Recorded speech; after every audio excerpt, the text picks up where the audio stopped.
guys, my name's Bethany and welcome to another video. Today we are going to be taking a look back at what I read in October and November. If you live in the US during November, you probably were among me and many others in your anxiety, the long drawn out process that was the election, and many other factors as to why I didn't read very much in November. So I thought I'd put the 2 months together so we'd have more to talk about. All right, moving back to October, the first book that I read was Cemetery Boys by Aiden Thomas. I've talked about it plenty of times on the channel, so I won't go too much into it. It features Yadril. He is a part of a family of brujos who essentially are modern day, not witches, but they can speak with the dead, can help shepherd them to the afterlife, and have general certain powers. Depending on what gender you are, you get different powers. And Yadril is hoping that his family will finally recognize him for the brujo that he is, and he can gain those powers for himself. In order to do that, he wants to summon an actual spirit by himself, and whenever he starts to do that, he ends up summoning the wrong spirit, and he has to figure out what to do from there. I absolutely loved this book. It was definitely worth the 5 stars that I gave it, and I'm really glad that I started off October with this one because it was a wonderful start to the month. Probably my favorite part were the characters. I like the background that Thomas gave them. They were very fully fleshed out. I felt like they were very real characters, even though one of them was dead. And even though I've never been a part of the Latinx community or heard about much of this culture, it was really cool to jump in there and learn more about those traditional values. And I highly recommend it if you are looking for a young adult book that is on the fantasy side, but is also very grounded in realism. Next up, I jumped into another fantasy novel, and this is Piranesi by Susanna Clark. I did get it through my Book of the Month subscription, and I'm really glad that I did. Like I said, it is fantasy. It is based a little bit, I think, in Greek mythology. It has a labyrinth, like the original Labyrinth Minotaur myth. And I've also spoken about this book a couple times as well, so just a brief little description is that Piranesi is in a house that contains both a sea and the sky. It is essentially like a living organism that is also a house. It has statues along every corridor, and there are hundreds and hundreds and hundreds of different rooms, corridors, etc. So much that he has never explored it in his time of being there. And he's pretty sure that there are only 2 people alive in the whole world, himself and who he calls the other, until one day he discovers there's a third. So it's very, I'd say the book is kind of metaphorical. It goes into a wider theme of like what it means to be alive, what it means to find yourself, learning more about yourself as well as others, and it's very detail heavy, very description heavy. It's written in diary form that Piranesi keeps, so it is his own memories, and in that it makes him a slight bit of a unreliable narrator because it is from his own memories. I really enjoyed it. I gave it a 4 out of 5, I believe, and that was simply because it was very detail heavy. It gave me a lot to think about. I remember setting it down after I was done reading and having to just sit and digest and kind of think like, what was this all about? What did the ending mean? Like, what were the metaphors behind what's going on? So I really liked it. I highly recommend it if you enjoy detail heavy fantasy stories that aren't so like event driven. It's more like in the mind. The next book that I read in October was To Sleep in a Sea of Stars by Christopher Paolini. He is the author of the Aragon series, and I love those books. I think they're excellent. They're one of my favorite series actually, especially young adult, or I think you'd call them young adult. Maybe middle grade for the first one, but they're one of my favorite series that I've read, and I read them quite a few times as a preteen, and I've read them several times as an adult as well. So I really enjoyed them, and I was really looking forward to Paolini's new adventure into adult novels, which is what this book is. And if you've read Aragon, you would know that they are definitely fantasy. They have dragons, and it's almost like the Middle Ages setting in its own fantastical realm. There's not a lot of technology or anything like that. This one is a complete departure. It is sci-fi, so it's almost in that fantasy realm, but it is about Kira Navarez. She is a xenobiologist, so she is exploring new planets in order to see if they are viable for human life. There are several colonies throughout the galaxy now in the solar system that humans have now colonized, so she is one of the people who are going to check out new worlds to make sure they are safe for humans and if they meet the criteria. So they've pretty much almost signed off in this one world that is ready for humans to move into, and then suddenly they discover something, and that something ends up being an alien relic. Kira is sucked into this world of discovering what this relic is, what it means for the fate of the world now, and it goes through the whole galaxy, or at least the whole solar system area, and it's really good. I did enjoy it. I gave it a 4.5, so it wasn't perfect, and that's simply because it was extremely detail heavy. I seem to be getting into a lot of those where they're very detailed, and I do enjoy that. That's one of my favorite things about books, are looking at the details and trying to figure out what's going on. I don't like things to be handed to me most of the time, so I did enjoy that. Keep in mind, no, they're not space dragons. No overlapping characters come into play. There is one character that if you've read Aragon, you will recognize as a seriously heavy nod towards one of the characters. It's one of our favorite magical people who really enjoy the company of werecats. So you'll see a character that is nowhere near named that same name, but you'll definitely be able to tell he was nodding at that character. This book would be for you if you really enjoy longer stories. It's almost like an epic length. I listened to it on audiobook and it was 32 hours long, so that's a pretty long book. I think the only one I've actually gotten close to that number before in audiobook form was probably, I don't know, the first Game of Thrones, because I only read the first one. I didn't read the rest of them, but yeah, 32 hours is a pretty long time to listen to. I am really glad that I listened to it on audio because it gave each character a voice. I really like the narrator for Kira. I thought it was excellent. And even though I enjoy reading longer books, listening to it was definitely a lot easier. I put it on while I cooked or cleaned or drove or did anything like that. Highly recommend if you enjoy fantasy that is very long, almost like an epic, but is very like sci-fi based, and you enjoy the inclusion of aliens in your story. Next in October, I read Reflection by Elizabeth Lim, and it is a Disney twisted tale. I've also spoken about this book before on the channel, and it is essentially what would happen in Mulan if towards that ending battle that you see in the movie. If you haven't seen Mulan, you may wanna duck out of here now. But what would happen essentially if something really went wrong, if Captain Shang was injured and dying, and if Mulan had to travel to the underworld to save his soul and bring him back to life. I love Mulan. It's one of my favorite Disney movies, and I've always enjoyed it since it came out, and I saw it as a kid. This one, I gave it a 3.5. It's not that it was bad.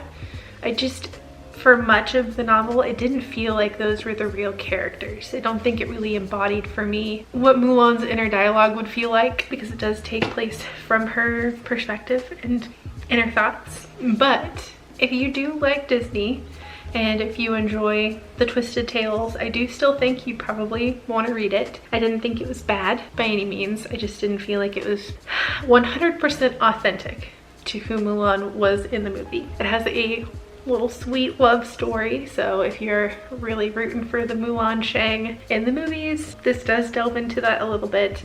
I liked the ending. I felt like it was really cute and fitting. There were a couple new characters that were brought in, which I really enjoyed. And it also really went into the Chinese afterworld, their culture or mythology, essentially, as to what would happen after the underworld. And I didn't know very much about that, but now I feel like I do know a little bit at least. So if you like Disney, Mulan, learning a little bit about afterlife culture for other cultures other than your own, in a YA format with a little bitty of a love story, you'll probably still enjoy it. Okay, second to last book that I read in October was Home Before Dark by Riley Sager. Now, horror is not usually my genre. I don't usually like anything scary. I've mentioned it several times before that scary is not my thing, and I do get scared pretty easily. However, I did enjoy this. It was just scary enough, especially towards a few scenes in the middle, a few chapters in the middle really scared me, and I'm really glad that I only read it during the daytime. I didn't feel like it was so scary that it kept me up at night or gave me nightmares or anything, which I am prone to do if I watch a scary movie, but I do think it was scary enough. It does have pretty high reviews online, so even though I'm not usually into horror and I don't really usually read it, other people who do have still given it high marks. So even though I can't attest to actually how scary it is, because I'm scared by everything, I think it is still scary enough but it does fit the horror genre. And essentially what the book is about is Maggie. She was in a home with her parents whenever she was young. They just moved into a new home, and supposedly there were several different paranormal things that happened in that home, and they had to leave suddenly in the middle of the night. And Maggie doesn't remember any of this because she was a young child, and she thinks maybe she blocked out many of her memories from that time. Shortly after they moved out of the house, her father capitalized on the story, wrote a book which was highly popular, made him a ton of money, and now that her father has died and she is an adult, she decides she's going to go back to the house and try and figure out exactly what happened and why she can't remember all these scary things if they actually did happen. I did give it a 4. I did enjoy my read. I'm glad I did read it, but Maggie truly wasn't really my favorite character. She was a bit surface level, and I didn't feel like I really related to her as a character. Many of the characters felt kind of surface level as well throughout the story, but the plot in itself was really good. I like the way that the author talked about the different settings and the details. I felt like it was really well written. I just still don't think horror is probably my cup of tea. And the last book that I read in October was Wuthering Heights by Emily Bronte. I did it. I finally did it. It's been on my TBR for months and months and months, and I finally finished it. And yes, I am happy that I finished it. I'm happy that I finally read it. However, I don't think it really held up to the level that I had it up on its little pedestal or whatever of people saying this was an excellent book. I can see why they said that. However, I ended up giving it a 3 out of 5 simply because I absolutely hated pretty much every character in the story. I can appreciate them for what they're supposed to be, but they are terrible people. And even our main character slash narrator was really hard to deal with. He was a bit of a bad person too. If you've never read it or heard of the plot, essentially it is about the love story and life of Kathy and Heathcliff. They were childhood friends. Our story really does revolve around Lockwood. He is essentially renting out one of the homes that Heathcliff owns. So he starts out by moving in and going to meet his new landlord, and he gets sucked into the history of Heathcliff. He asks the maids and the people who work for him, like, who are these people? What are their backstories? Tell me all about them. And he finds out.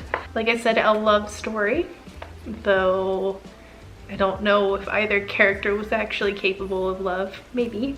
That's a discussion for another time and for someone who's a lot more qualified to discuss literature than I am.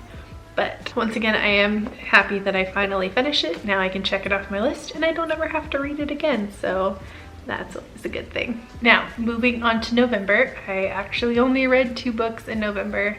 And like I said, it was a bit of a stressful time for everybody, and I had a lot going on just like everybody else. So there's only 2 to talk about. The first book that I read, I actually listened to on Audible as well, and it was the Bookwoman of Troublesome Creek by Kim Michelle Richards. And I actually chose it because it was included within the Audible subscription, so I thought I'd just check it out.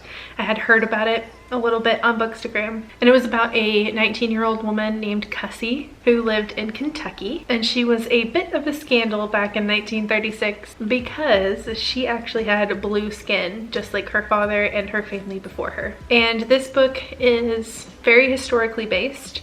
It features the pack horse library, which is a real thing in the 30s, which is where they had people, mostly women, especially in the first years, go around and deliver books and reading material and school material to rural people so that they could get an education and continue to read even though they were very poor, part of the Great Depression era, etc.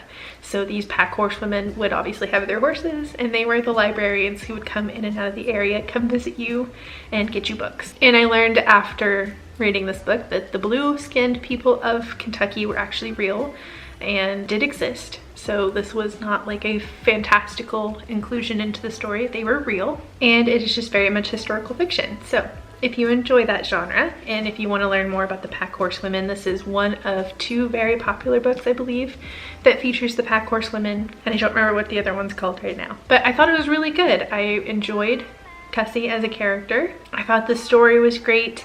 The troubles that came into her life for being blue was also very good. It delved deeply into race and what it means to have the color of skin that you do and how people treat you because of that. So if you like historical fiction that delve into racial themes, as well as the pack horsewomen, rural life, and others, I really think this is a great book to listen to. And the last book that I read in November is Magic Lessons by Alice Hoffman. This is the prequel to the Practical Magic books. They're also by Hoffman, and I have not read Practical Magic or its sequel. I've only seen the movie, and it is one of my favorite Halloween movies of all time. So I was really glad to get into the basis for that movie and actually see what the story is all about. The story follows Maria Owens. She is the essentially founder of the Owens line that we see further on in the movie and the other books. And just as the name would suggest, Practical Magic, she is a witch. Or as they say in the book, she can harness the nameless art that is essentially being a witch. It is a historical book. It takes place in the 1600s. It starts out in England. You do come over to North America at some point in the book as well. I enjoyed the characters. I thought they felt as real as they could for being witches, and the other characters introduced that you didn't know about in Maria's backstory were also excellent. I'd say this focuses much on feminism and how a woman can be her own self even in the 1600s. And if you enjoy Practical Magic, I do highly recommend this. You don't need to have read the book or see the movie before you read this one. Like I said, it is a prequel, takes place about 400 years in advance. So I ended up giving this one a 4 just because I felt like it was a bit long-winded. Some of it could have been cut out. I found myself skimming several paragraphs just hoping to get back to the story. But the story itself was excellent, and I do recommend it if you enjoy historical fiction with a touch of fantasy. So that's going to be it for this wrap up of October and November and what I read during this month. I hope you guys enjoyed. Thanks so much for coming along with me. If you want to see more from me, make sure to check out more on the channel. We have a lot more videos coming. I'm going to be doing as much of essentially Vlogmas or Bookmas as possible, so I'll be releasing ideally a video a day all throughout December, but I'll just get to what I can get to essentially. So make sure and subscribe if you want to be part of all of this fun that's coming up.